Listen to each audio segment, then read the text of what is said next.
मंजिल उन्हीं को मिलती है जिनके सपनों में जान होती है। पंखों से कुछ नहीं होता, हौसलों में उड़ान होती है। नमस्कार दोस्तों, आप सभी लोगों का आपके अपने YouTube channel shine with education पर एक बार फिर से बहुत बहुत स्वागत और अभिनंदन करता हूं। आशा करते हैं आप सभी लोग स्वस्थ होंगे, मस्त होंगे और अपनी पढ़ाई तैयारी को एक अच्छी तरह से कंटिन्यू रखे होंगे। हम लोग पढ़ रहे थे चक्रवात के बारे में, जिसमें चक्रवात कैसे बनते हैं, चक्रवात के प्रकार क्या क्या हैं, उनको हम लोग पढ़ चुके हैं पिछली क्लास में। आज की क्लास में हम लोग पढ़ेंगे छद्मवृत्ति के बारे में, आईवाल। तो सबसे पहले समझ लीजिए कि आईवाल छद्मवृत्ति कहते किसे हैं।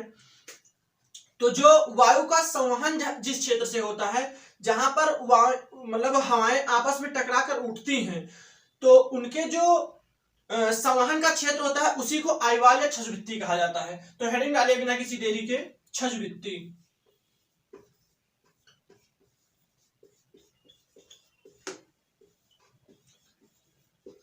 आईवाल।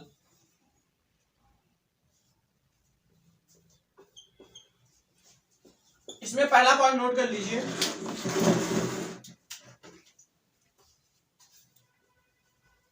वायु का संवहन के क्षेत्र को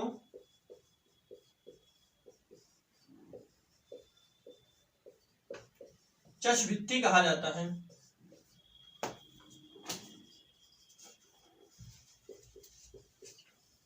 है। ऐसे समझ लीजिए कि ये जो हवाएं होती हैं, जिन स्थान से मिलकर मतलब दोनों आपस में मिलती हैं, इसी स्थान को छद्मवृत्ति कहा जाता है। हवाओं के मिलने का जो स्थान होता है उसी स्थान को आईवाल कहा जाता है। यहां पर निम्न दाब होता है, इसलिए इन क्षेत्रों में वर्षा कम होती है। इस पॉइंट को नोट कर लीजिए आप सभी लोग।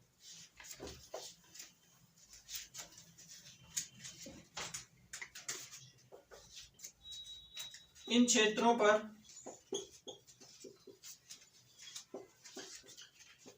निम्न दाब होता है,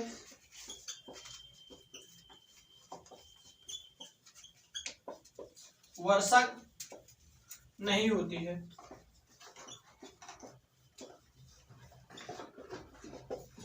इसको आप सभी लोग नोट कर लीजिए। फिर हम लोग पढ़ेंगे चक्रवात का नामकरण। अलग अलग स्थानों पर अलग अलग नाम से जाने जाते हैं। कई बार एग्जाम में आया भी है कि मतलब चक्रवात का नाम दे दिया जाता है और पूछा जाता है कि ये किस स्थान पर बनते हैं। तो जितने महत्वपूर्ण चक्रवात हैं उनको हम लोग भी नोट करेंगे।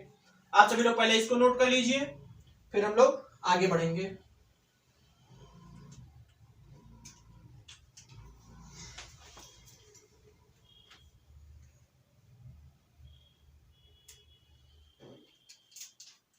दोस्तों, जब भी हौसला टूटने लगे तो एक बात जरूर अपने मन में ध्यान रखना, मिले ना मिले ये तो किस्मत की बात है। मिले ना मिले ये तो किस्मत की बात है। हम कोशिश ना करें ये तो गलत बात है। हम कोशिश ना करें ये तो गलत बात है। इसलिए फुल जुनून के साथ अपनी तैयारी में लग जाइए। आशा करते हैं आप सभी लोग नोट कर चुके होंगे। आप हेडिंग डालिए चक्रवात का नामकरण।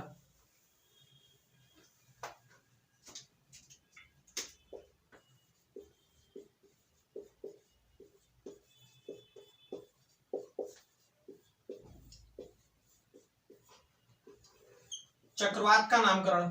चक्रवात का मतलब अलग अलग स्थानों पर अलग अलग नाम से जाना जाता है, अलग अलग नाम से बनते हैं। तो इधर लिख लीजिए नाम, चक्रवात का नाम, और इधर लिख लीजिए स्थान। तो सबसे पहले लिखिए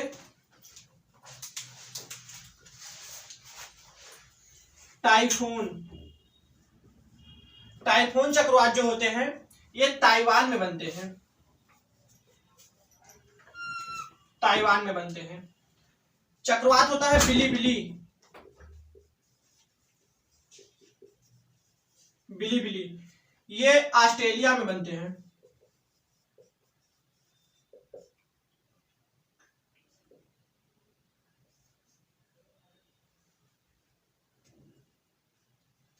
ऑस्ट्रेलिया।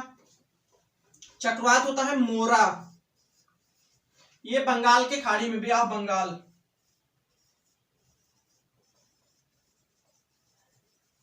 बंगाल की खाड़ी में इन्हें मोरा के नाम से जाना जाता है। और साइक्लोन ये बनते हैं, मतलब इनको जाना जाता है साइकेल्स। साइकेल्स जो इंडियन ओशियन होता है, यहां पे इंडियन ओशियन में। एक लास्ट चक्रवात होता है हिबारू, यहां लिख लीजिए हिबारू। हिबारू श्रीलंका में कहा जाता है।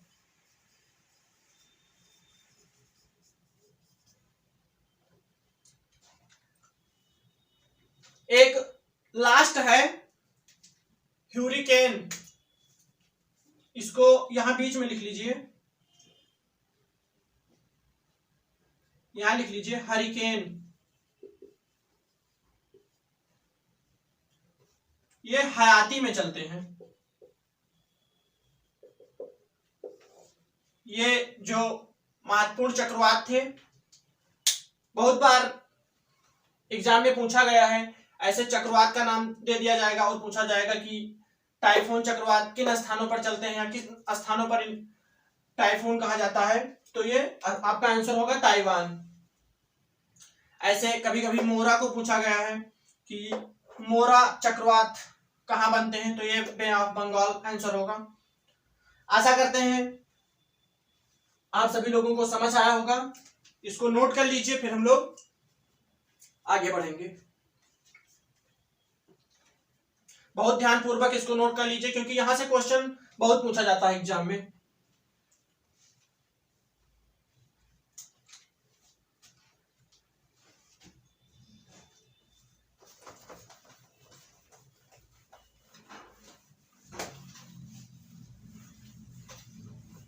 लगभग जितना महत्वपूर्ण पॉइंट था चक्रवात का हम लोग कवर कर चुके हैं।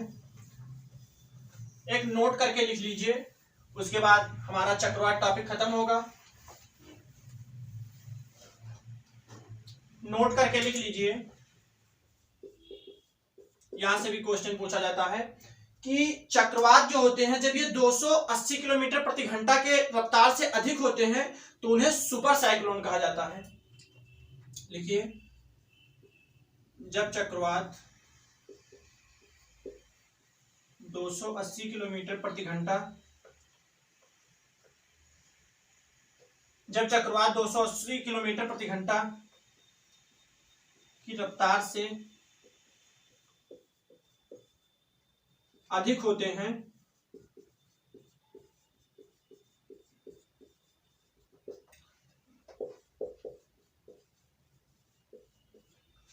तो उन्हें सुपर साइक्लोन कहा जाता है।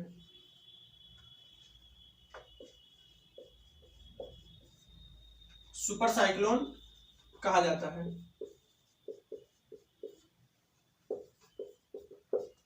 इसमें एक लास्ट पॉइंट और नोट कर लीजिए कि जो चक्रवात का मतलब ऐसे समझ लीजिए कि चक्रवात का जो नुकसान होता है उसका मापन फुटीजा स्केल से करते हैं। जैसे जब चक्रवात आते हैं तो बहुत सारे नुकसान होते हैं, तो जो नुकसान होते हैं उनका मापन जो होता है वो फुटीजा स्केल से किया जाता है। तो इसे लिख लीजिए, नुकसान का मापन, नुकसान का मापन फुटीजा स्केल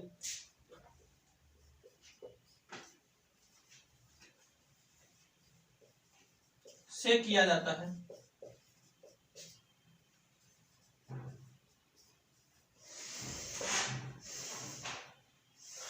इसको भी आप सभी लोग नोट कर लीजिए।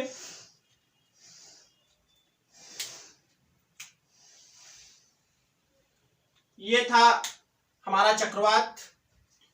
चक्रवात में जितने भी क्वेश्चन बनते थे वो सब हम लोग कवर कर चुके हैं। अगली क्लास में हम लोग पढ़ेंगे बादल के बारे में। क्लाउड बनते कैसे हैं, कितने प्रकार के होते हैं, इन सब के बारे में हम लोग पढ़ेंगे। इस क्लास में बस इतना ही। आप सभी लोगों से निवेदन करते हैं अपने क्लास को अपने सभी दोस्तों में शेयर करें, सब्सक्राइब करें और लाइक करें, जिससे कि हमारे वीडियो का नोटिफिकेशन आप सभी लोगों तक सबसे पहले पहुंचे। जय हिंद, जय भारत।